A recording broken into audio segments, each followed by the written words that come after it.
This is one of the reasons, and it's damn sure not the only reason, but this is one of the reasons that ESPN has no business being the primary broadcast partner of the NBA.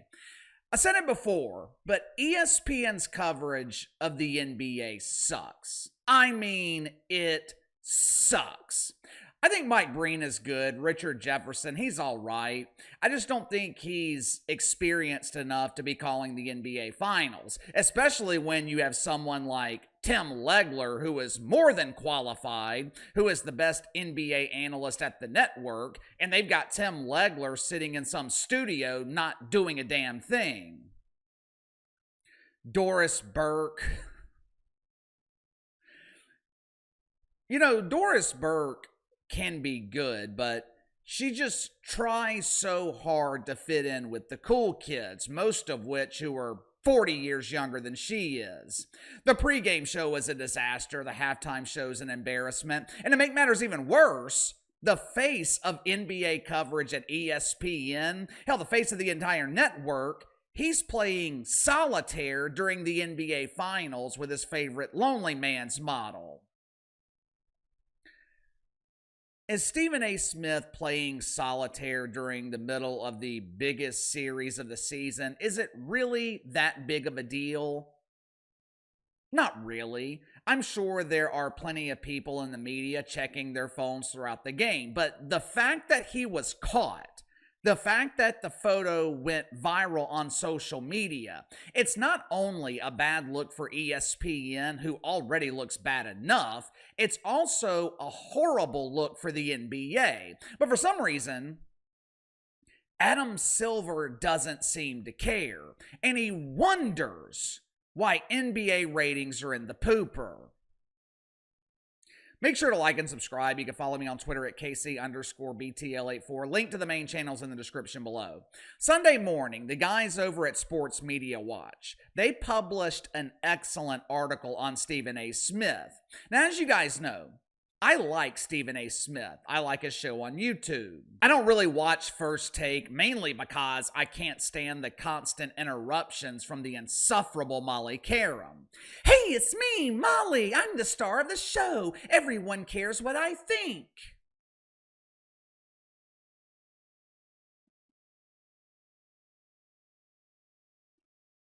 You're not the star of the show, you're the host of the show, and no one gives a damn about what you think. On the way to Nashville, I listened to Jon Stewart interview Stephen A. on The Daily Show. I thought it was excellent. It was an 18-minute segment, and I thought Stephen A. Smith was excellent throughout the 18 minutes. When he's talking about political, social issues, even though I don't always agree with him, I do enjoy his commentary. When he's talking about things like the Diddy trial or whatever the hell else is going on in pop culture, I enjoy his commentary. When he's making fun of the Dallas Cowboys, Stephen A. is great. But the day has passed. Hell, the day passed years ago when Stephen A. Smith was effective as the face of NBA coverage at ESPN. This article from Sports Media Watch, it detailed how Stephen A. has become damaging to the NBA. He's verbally sparring with NBA players. Remember a couple of months ago when he was going back and forth with LeBron James? Even though he didn't start it, he wouldn't let it go. In some cases, Stephen A. Smith, he'll just fabricate the problem. Last week, he tried to start controversy with Tyrese Halliburton over literally nothing. Tyrese Halliburton was talking about the media and how they know nothing about basketball, which in most cases is absolutely true. Stephen A. Smith takes it personally, and he pretends that Tyrese Halliburton is talking about him. To make matters worse, he always comes at NBA players with these veiled threats.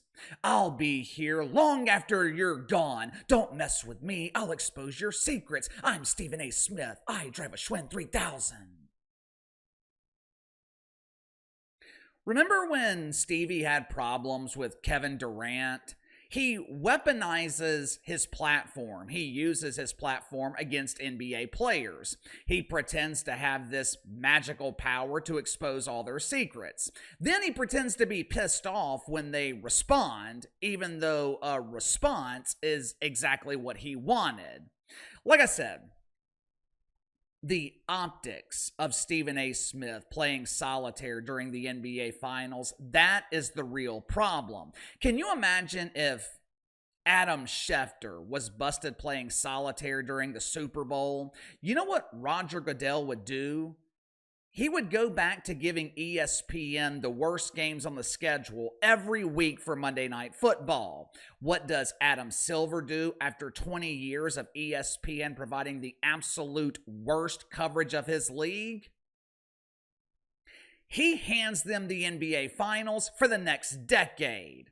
Now, thankfully, it looks like TNT and Inside the NBA will be providing the coverage, which has kind of become a trend at ESPN having to purchase other people's stars, other stars at other networks. ESPN used to be a network that could create stars. This network used to be able to take unknowns and turn them into household names. Of course, back then, ESPN was hiring people with actual talent.